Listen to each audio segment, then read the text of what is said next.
the team of Johnson, Norton, and Smith on the left-hand side, sitting at 8-2. They're going to take on Dilks, Ayers, and Edgar, sitting at 9-1 right now.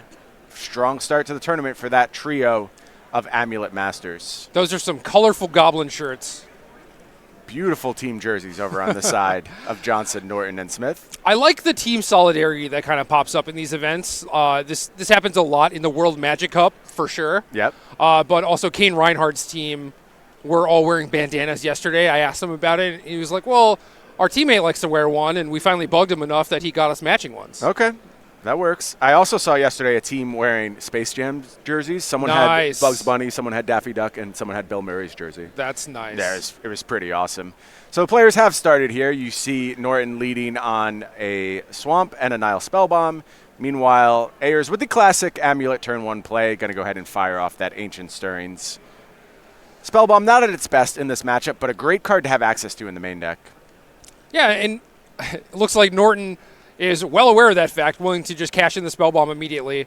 And Spellbomb is not a card that you would normally see main deck, but it's very low opportunity cost because you see, even in a matchup where it doesn't matter, you just get to cycle it. Now there's an artifact in the graveyard to pump up Tarmogoyf, and granted you exiled sorcery, so maybe it breaks even, but Golgari midrange has plenty of sorceries of its own, and this is a main deck hate card for Arclight Phoenix. As well as Dredge, another large part of the metagame. Even if you play against some Snapcaster Mage decks, you get a little extra value. So Nile Spellbomb very strong against a lot of different strategies. So again, we're seeing a slower start from the Amulet deck. I think in this matchup, Daryl's just fine with that. There's no reason to rush here. And you see Daryl deploying Azusa, going to go ahead and take advantage of those extra land drops, returning a land to the hand with a bounce land.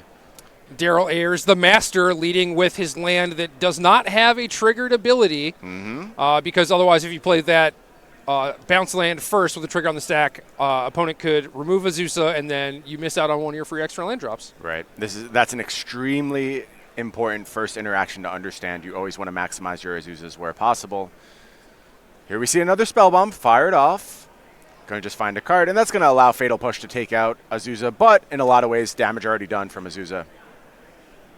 Let's see what the 3-drop here is going to be. Liliana of the Veil, and it's interesting. There's some tension. A lot of times the Amulet Titan plays down to the last few cards in hand, but there's also the bounce lands that can refuel the hand a little bit. So we'll see how effective the plus of Liliana is here. Liliana is generally a lot stronger when you have a clock to back it up, because it means that you are under this huge time crunch. You have like a Tarmogoyf attacking you, maybe a Dark Confidant drawing cards, and then this Liliana of the Veil that's starting to go ultimate that you also need a separate way to deal with. But Liliana just on its own, I think that Ayers should be able to navigate through this pretty easily. So Ayers potentially with access to 6 mana this turn. Obviously that's one of the key breakpoints for the deck. But given the amount of thought that's being put forth here, I would assume we're not going to see a Primeval Titan this turn. At least not the easiest of Primeval Titans. You never know when you're going to have to go through some absurd combinations to get there. Well, the easy Primeval Titan would be to search up a Colony Garden to protect from Liliana of the Veil. But the Colony Garden is in Daryl's hand. And it's just entirely possible that all of his lands ETB tap this turn. For sure. Certainly something that comes up from time to time with this Amulet deck. There you do see the plant token entering the battlefield, going to provide protection for any Liliana activations. Meanwhile, we're going to go ahead and transmute Tolaria West. That's going to find Summoner's Pact. That means the clock is a ticking. We would expect Primeval Titan next turn unless there's a discard spell in hand for Tony Norton.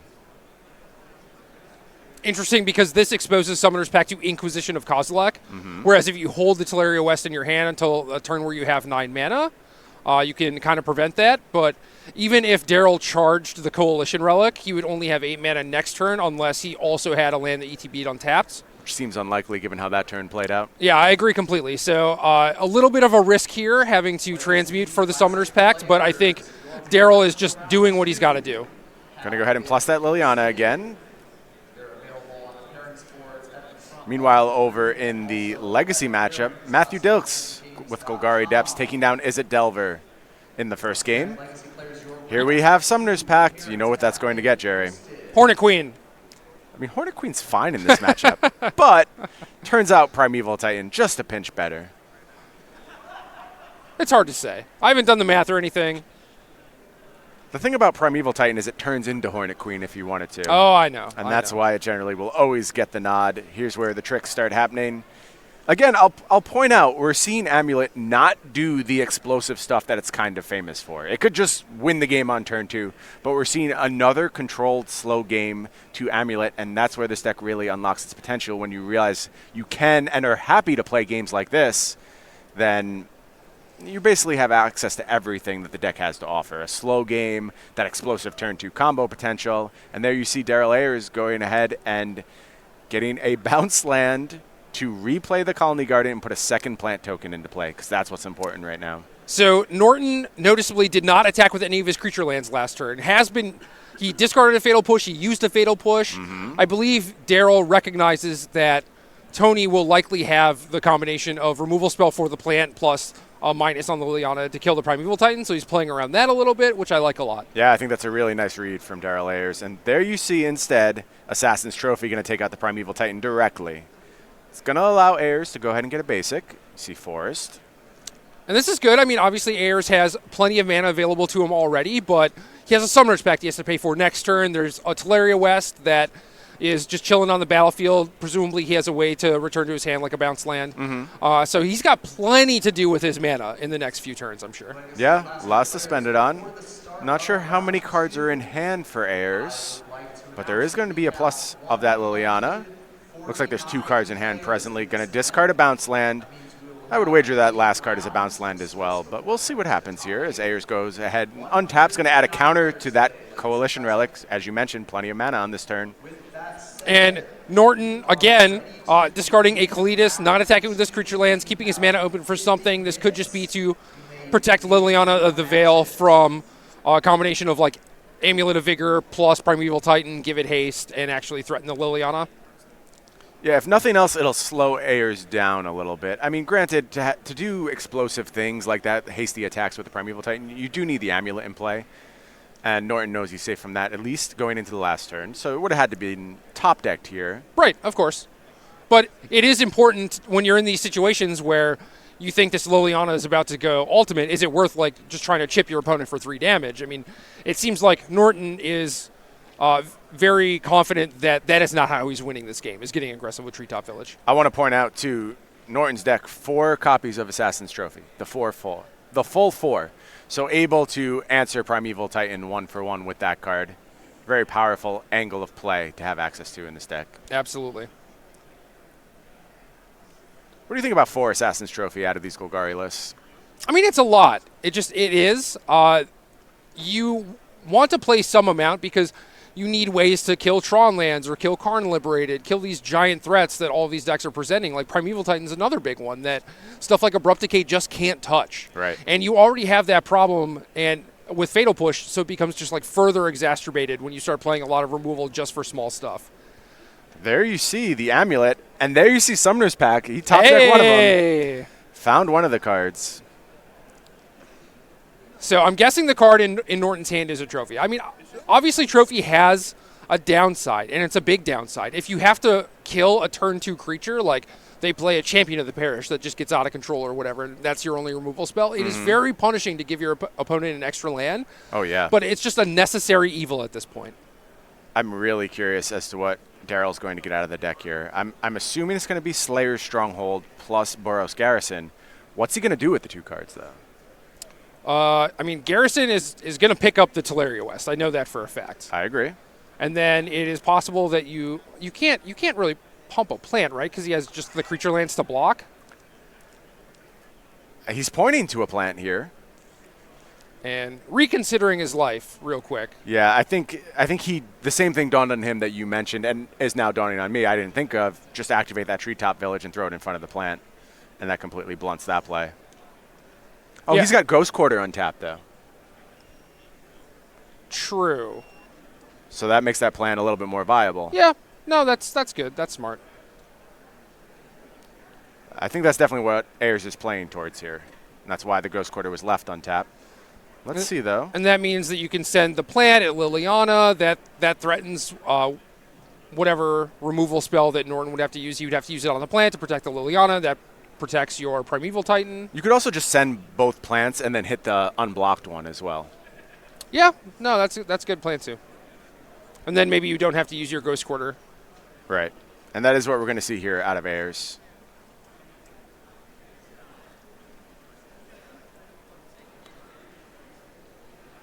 I would anticipate if Ayers is now reaching, no blocks has been called, but let's see what happens. For today's 11:13 Modern Challenge. If you would like to play today's 11:13 2 mana is tapped on the part of Norton. Registration stage. Edgar took game 1 against Dimir Control with Esper Control. Interesting matchup there, not one we see a lot in Standard. Yeah, for sure. I'm curious if the Dimir deck is creature-centric, like main deck Thief of Sanities, because that's always a tough card to deal with. Disinformation Campaign is another strong one. We're hearing from production that it is a creature-heavy build. Hostage Taker, Thief of Sanity, Doom Whisperers, and Disinformation Campaign. Yeah, that seems like a tough matchup overall. Yeah, I think so. So we saw the Treetop activation. We saw the Ghost Quarter. Here's Slayer's Stronghold targeting one of those plants. And I really like this approach for Ayers, because if you head into the next turn with Primeval Titan, you're probably in pretty good shape regardless of what goes on this turn. Yeah, the only thing that would have to happen is that the Liliana Ultimate gives you a choice of, are you able to pay for Summoner's Pact, or do you keep your Primeval Titan around? Okay. You know? Yeah, that's a fine line to take. So the attack was successful from the plant token, able to bring Liliana down to 4. And there was an Assassin's Trophy in hand. Interesting. So Norton now deciding that Liliana Ultimate is not enough. I think your point is very interesting, where you split between paying for Pact and having a Primeval Titan. You have to take paying for Pact. I don't know. But it's effectively the same thing, where Primeval Titan is now gone, and Daryl can pay for Pact, but Norton still has the Liliana around. I mean, you could have done more creative piles with, like, you could put the Titan with the Slayer Stronghold, and then Daryl wouldn't have access to that. But yeah, I think he would have had access to fewer lands going into this turn, too, under that setup, which now he has Teleria West. He's able to generate another Primeval Titan. Well, he still needs a bounce land, because he was forced to pick up the Forest with bounce land because Liliana could plus to make him discard it, so he didn't want to pick up the Teleria. So. Yep, okay. Well, let's see what Ayers found here. Looks like just a Cavern of Souls. Okay. Do we name Dinosaur here to spook him? Why not? Never know when that Sakama's coming. Hopefully never, but. So it looks like a minus here. Got to clear out those plants, protect Liliana. Yeah, makes sense. Cavern of Souls on Giant, unfortunately. Disappointing. Yeah, I would have gone Dinosaur. Did you know that yesterday Tom Ross played 1 Glacial Fortress in his standard white aggro deck? Just to bluff the negates. Yeah, Tom played 1 Marsh Flats in his 8-rack deck, and the quote was, to spook him. Okay, love it from the boss. Ayers actually Coalition Relic flooded here, not something we see quite often. And Norton finally finds a threat, so he's done a good job of containing Ayers and keeping all the threats off the table. Had to deal with some rampaging plant tokens, was able to do that so far, and found a threat of his own in Tarmogoyf, which, as we all know, is a very fast clock. I will say this, Ayers is at the point where about, I would say 40% of his deck probably just wins in the game on the spot and needs to fade a couple more draw steps. I mean, 40% is a lot, but 60% is more. That's true. And he's probably got 4 turns. Maybe less than that, too, because of the Liliana. Yeah, there's also redraws as well for the Golgari deck, right? Like, they can find other options. Yeah, if Norton draws another Tarmogoyf this turn, that's 1 less turn off the clock, but we're adding some mana here. Yeah, it looks like about 1 million of it. Walking Ballista, I think, is the play. Oh, my. Yep, that's a big Walking Ballista, and it's going to be hasty, too. Let's see how many dice are going to go. Nope, we're looking at 10. 10-10 Walking Ballista. It's going to go to 12-10 with haste and vigilance. That's a lethal attacker. That is one of the live top decks. Yeah, that's pretty good. Pretty good. I think there's a Hissing Quagmire, but that's not enough to stem the tide, right? We're still getting in for 10 damage. You just pull off the rest of the counters, and that would, in fact, be lethal. And Tony's like, yeah, you got me. Like I said, a large portion of the deck very, very live once you hit that state with Amulet Titan. You generate enough mana, you're just looking to top deck basically anything. You get redraws with Ancient Stirrings, your Teleria West all turn into something. You have just Primeval Titan. Hornet Queen would be great. Daryl had a Teleria West on the battlefield, too. So any bounce land. Yes. Yeah, so just an incredible amount of live draws there for Daryl. And he hits one in the form of Walking Ballista, probably the largest Walking Ballista I've seen this weekend thus far. All the members of Dilks, Ayers, and Edgar up a game right now. Fine start for them. This is the Amulet Cabal, but as it turns out, they are good at Magic. They can play other decks. Yeah, oh, absolutely. Look, these are very, very talented Magic players, very comfortable in a wide variety of matchups. Why don't we go ahead and start on Tony Norton's side with the sideboards here. You see 4 Fulminator Mage. Those are certainly rushing into the game. 2 Grafdigger's Cage, 1 Damping Sphere, 1 Nissa, 1 Liliana the Last Hope, 1 Collective Brutality, 1 Languish, 1 Surgical Extraction, 1 Nile Spellbomb, 1 Kitchen Finks, 1 Engineered Explosives. Jerry, what besides those Fulminator Mages are coming in here? Definitely the Damping Sphere. Of course. And I think the Liliana the Last Hope, it picks off Sakura Tribe Scouts. Maybe the plant tokens also is able to recur the Fulminator Mages.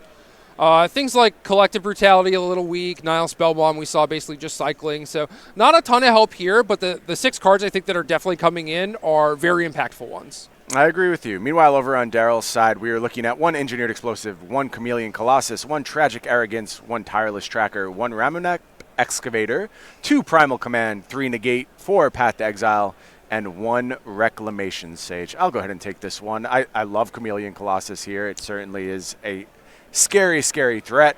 Tireless Tracker playing a more attrition-based game. Very happy to be in this slower matchup. I would say the same about Ramunap Excavator. I don't know if Daryl necessarily feels that way. I often bring in Ramunap Excavator in these type of matchups.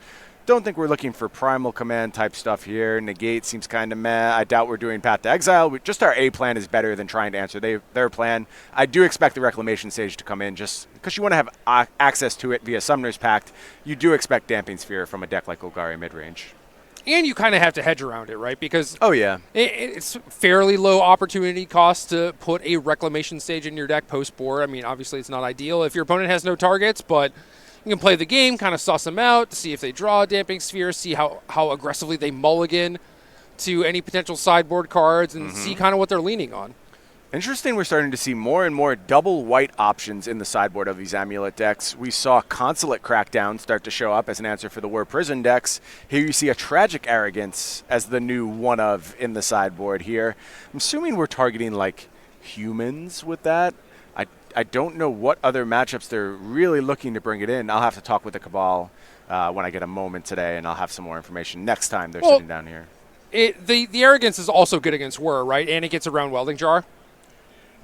Yeah, you can certainly use it against Whir. I think that's a very good point. Kind of doing 2 jobs in one, taking the role of that Consulate Crackdown. So if you are anxious to put your Amulet skills to the test, you want to figure out your own sideboard plans in this matchup, why not head over to SCG Game Night every week in March, giving out that beautiful Veni Vidi Armadici token. There you see the little armadillo Sand Warrior ready to spring into action. There's going to be tokens. There's going to be sleeves. Head over to go.starcitygames.com/game night for more information. What I want to know is why are the Primal Commands there if not for a matchup like this? So I'm not sold on the Primal Commands. I don't know exactly what they're looking to do with them. I guess like seems fine-ish in mirrors. Maybe you want to lean on the life gain against the burn decks. But I'm going to check in with the Cabal and see exactly what they're purposing this for. We'll see. Maybe it will show up in this matchup. I mean, it's another card that can put Ensnaring Bridge on top of a library or something. So it is certainly multi-purpose, right? Because you can fight Dredge with it, which is not ideal, but is another place that you could bring it in against Burn, like you mentioned. But it's just a quick 2-for-1 in a matchup like this that I feel like is fairly grindy. Yeah, we even saw some copies start to creep their way into the main deck over the last couple of weeks. So certainly people very high on Primal Command. We'll see if it's tailor-made for a matchup like this. I don't know about main deck.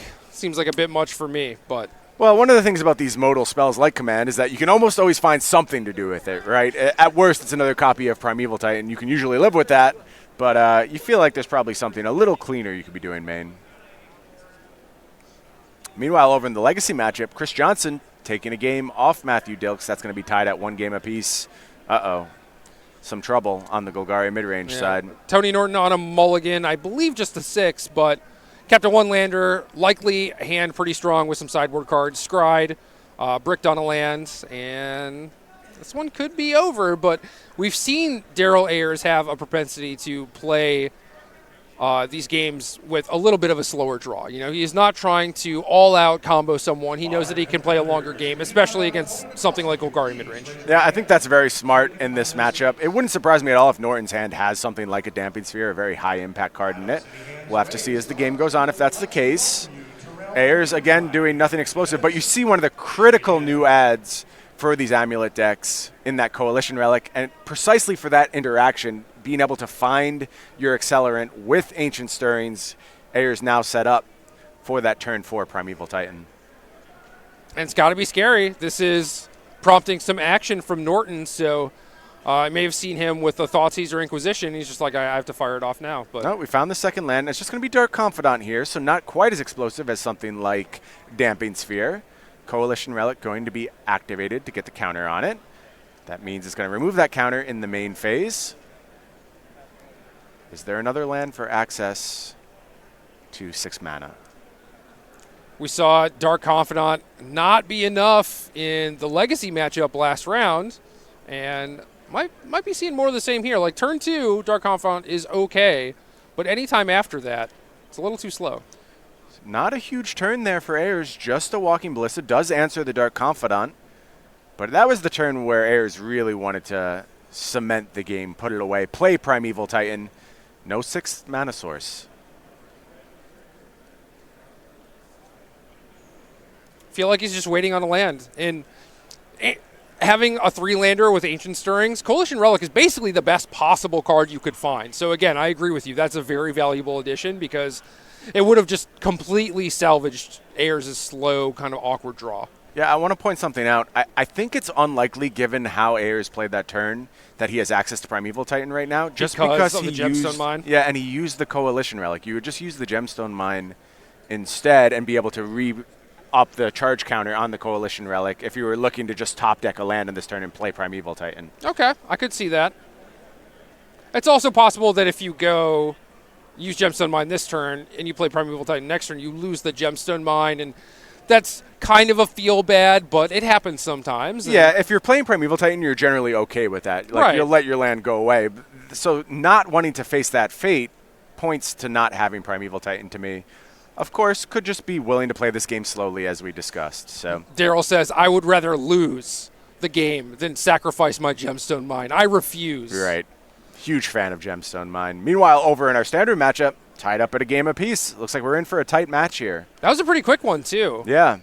Well, Dimir Control sounds like they have just access to more cards that can get onto the battlefield immediately. Something like Disinformation Campaign, if you have the right draw, can just close your opponent out of the game immediately. Right.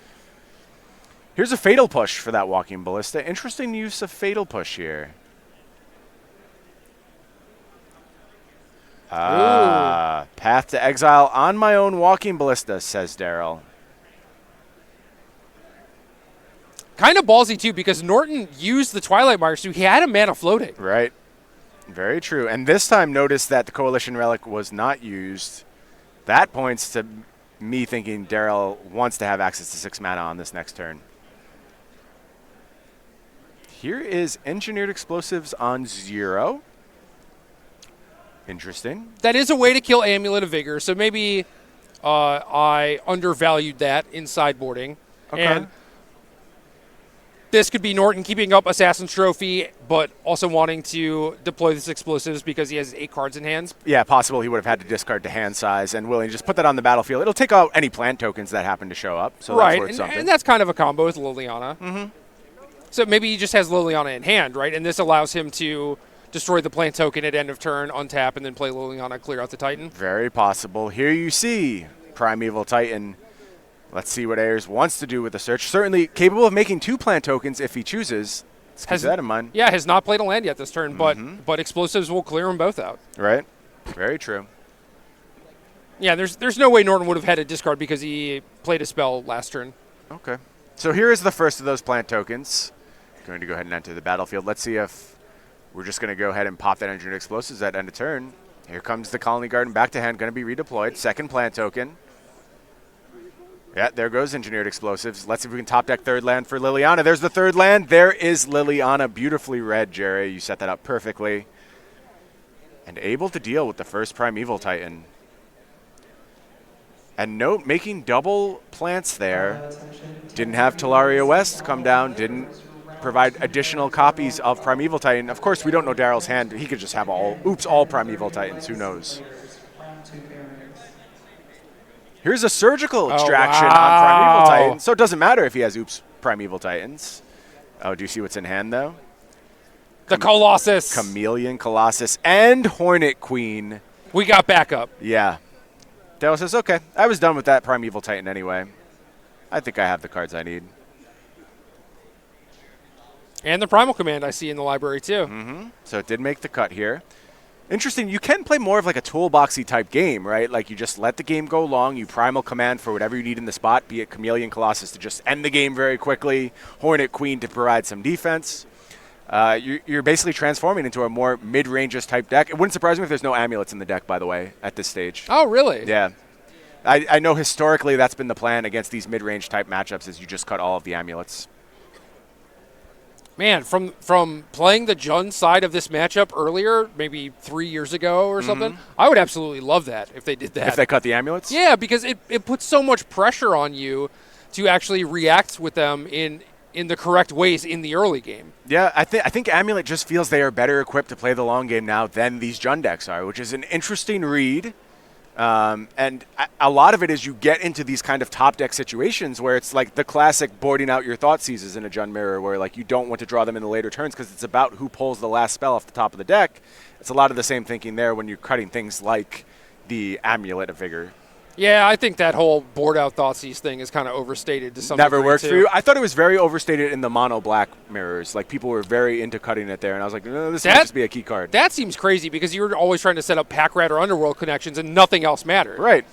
But for modern Jund or Golgari, like that sort of thing still matters too because you don't necessarily have answers for everything. So it's like, oh, if I could use a discard spell, that means I can protect my Liliana the Veil, and like that's a lot bigger of a determinative factor on who wins than whether or not you draw a Thoughtseize on turn 10 or whatever. Right.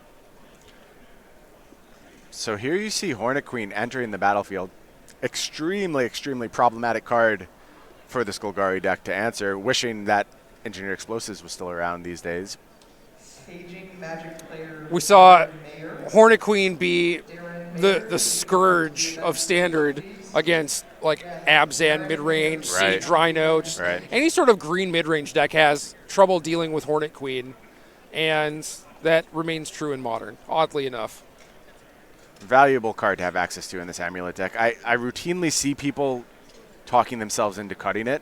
I think they're always wrong. I think it just closes so many strategic holes you otherwise have and answers so many otherwise unanswerable problems that it's worth the opportunity cost to include it in your deck. Here you see Engineered Explosives on 3, ready to clean up both Tireless Tracker and Liliana. Pretty nice name for that Engineered Explosives. Yeah, not bad. I mean, Norton knew this was coming, and you see him already kind of resigned to his fate. Like, what else can I do? What out can he possibly have to all of these insects? You know, like each one individually will deal with the Tarmogoyf in addition to just pressuring. Absolutely. And there is effectively no clean answer. There goes the Engineered Explosive. You see Ayers not going to deploy the Chameleon Colossus that we know to be in hand. Figuring he can maybe only lose to something like a Languish or Damnation. I think so. I think it makes sense to just be a little extra safe there. Dealing with a 2-turn clock right now from these Flying Hornets, ready to close the game pretty quickly. There they go. 6 more damage headed Norton's way. Going to fall to 4. See if Ayers wants to do anything else on this turn. It's going to be a bounce land. Going to return the Colony Garden. Just in case. Has need of a future plant. Here's the draw from Norton. Is he able to find an answer to a bunch of Hornets? I don't know how many there are in the deck at this point, quite frankly. Yeah, I was kind of surprised that the explosives came in, but obviously it would look great here. Yep. Kind of. Still facing a 2-turn clock at the end of the day, so. Well, only buys a turn. it would look great in that it would actually affect the board to some degree. Right. It doesn't win you the game, though. Here's an Inquisition of Kozilek that's going to grab either an Engineered Explosives or a Summoner's Pact.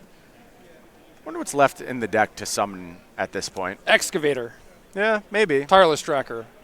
Maybe. You got some hits. Assuming Ayers agrees with my assessment, who knows what his creature base looks like. It was in there. What are we looking at here? Collective Brutality, killing the Hornet Queen and gaining 2 life, so that is going to extend the game by a turn. Norton going to go ahead and move up to 6, plays last land from hand, gets in there with Tireless Tracker, which is also going to put a clue onto the battlefield, and passes the turn back to Ayers. If Ayers can find a red source here, Right. can win the game. He's got the Slayer Stronghold still chilling. He did not expect to lose his Coalition Relic to the Engineered Explosives. I don't think it was a big deal, and it's still a play that you Right. definitely make. But Is he going to get a red source off Ramunap Excavator from the graveyard? I'm not sure exactly what's in the graveyard right now, so it's Gemstone possible. Mine, the Gemstone Mine that he lost earlier. There you go. There's the Gemstone Mine. Going to go ahead and activate Slayer's Stronghold. And that is going to do it from Daryl Ayers. I love lines like that. That's one of the reasons I love Ramunap Excavator so much in this deck. It opens up a lot of play patterns. It's also great at dealing with the Tron matchup, just looping your Ghost Quarters repeatedly. But we have more Magic for you. We're not done with this matchup yet. As you see, all these other matches still tied at a game apiece. We're going to hop over to the Legacy matchup, see how that goes. We'll figure out exactly where we're at there. If you have not found your seat, please. You see Matthew Dilks with head in hand, thinking very carefully. Looks like we have 2 Hex Mages and a Sylvan Safekeeper on the battlefield. Thespian Stage, Urborg in play, so all the lands produce black. Bunch of islands, a Delver, and a Volcanic Island on the side of Chris Johnson and the Is It Delver deck. Here you see Dilks going to go ahead and fire off a Thoughtseize. We'll make sure we get these life totals right. So Pithing Needle almost certainly on something like Wasteland. And 2 Vampire Hex Mages at Thespian Stage ready to go, making a 2020 whenever possible.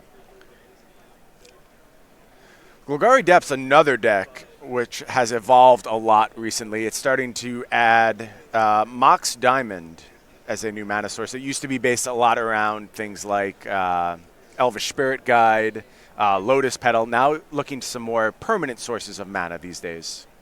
Yeah, and I kind of like that inclusion. Like we mentioned last round when we were covering Legacy, you need to add additional mana sources to your deck in order to pay for the cost on Mox Diamond, but that's okay in this deck because you're already playing a bunch of lands that effectively do nothing. You have backup copies of legendary lands like Dark Depths and Urborg, and you do end up playing these longer games in a lot of matchups. Yeah, 27 lands here from Dilks, so certainly equipped to pay the Mox Diamond tax. There are 4 Mox Diamonds here, as well as 4 Crop Rotation. Man, do I love Crop Rotation. One of my favorite cards of all time. I feel like Crop Rotation is one of the cards that I just never use correctly.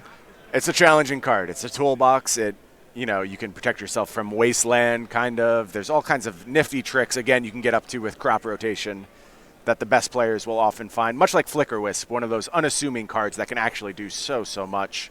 I've seen some Elves players start to include a copy of Crop Rotation in their deck just to have access to things like Pendelhaven in key spots or additional Cradles. So a very versatile card, one that maybe is a little bit underplayed in Legacy, quite frankly, for as powerful as it is. Yeah, it's entirely possible. I think the main drawback is like, I don't want to get this Spell Pierced or Dazed or whatever. Right. And certainly that is a huge cost, but in the case of Golgari Depths, Crop Rotation is normally setting up a kill. Mm-hmm. So I think that cost is worth it.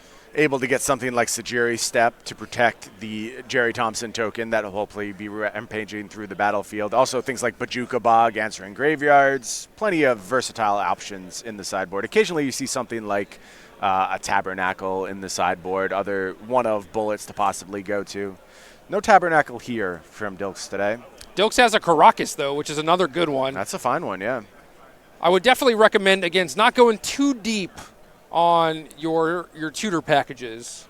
One of the things I really liked, I used to play a lot of Depths. I would often have a copy of Ancient Tomb in my sideboard and set up Chalice plays in post-board games for the combo matchups, which can be problematic for this deck. You're a little bit slowed to take down something like Tendrils. So I always appreciated having access to that card. And it would set up like Thorn of Resistance, or is it Sphere of Resistance? Sphere right? of Resistance, Thorn of Amethyst. Thank you. Yeah, you can play those cards on turn 1 and really give Storm a difficult time. My first invitational back after working at Wizards, I believe I talked Jody Keith into adding an Ancient Tomb to his sideboard for when he brought in the spheres, and then it just made your crop rotations a mana accelerator. Yeah. At first, he was kind of hesitant, but then it just became stock. Like, everyone, Jody did well, everyone copied his deck list, everyone started playing an Ancient Tomb in their sideboards, and I don't remember if I talked to you about that or not. I don't think so. My experience with this deck is much more recent, I will say. Okay. And I feel like I just basically stole it from Lands, who was also doing the same thing. Yeah. To answer the combo matchups. I think that came from me. Okay. Thanks. Appreciate it. Yeah. Glad it made its way around to me eventually. So talk to me a little bit about what's going on right here. It seems like both players kind of settling into anemic beatdown plans. Sounds like Thespian Stage is currently copying a Forest. Interesting use for the Thespian Stage. If you have the open mana, using Stage to copy something is completely reasonable. Especially a basic land. I think that's fine. So Dilks just beating down here and quite possibly going to steal this game with the Vampire Hexmage beatdown. You say steal, but this is a legit game plan. Legacy decks have a fail rate, and when decks like Delver load up on things like Surgical Extraction, Spell Pierce, all these ways to ensure that they don't die to a combo, well, you have all of these mopey creatures in your deck that you can actually just beat people down with. And right. Golgari Depths does a very, very good job of this, and you saw players before go from like only Hex Mages as creatures to then playing things like maybe Deathrite Shaman when that was legal, Yep. Dark Confidant, and they had a more solid B plan as their backup. And this just happens in a lot of games. And it's crazy too because you're seeing Johnson with a full grip. You'd think there'd be something he could muster. There was 5 cards in hand going into this turn. Generally, 5 cards in Legacy is like a billion. He should have all the options in the world playing a blue deck, but I think they're just a bunch of reactive spells. I see like Spell Pierce. I think I saw Force of Will possibly. Yeah, and Izzet Delver doesn't play defense very well. And right. Dilks is in a spot where he can just attack with 3 creatures. There's not a whole lot Izzet Delver can do because of the Sylvan Safekeeper. Here's another Pithing Needle, going to name Terramander, prevent that from going big. And we're just going to see everyone go ahead and swing in here. And that's going to do it. Get the handshake from Chris Johnson. Matthew Dilks takes down Izzet Delver with Golgari Depths and some Vampire Hexmage beatdowns.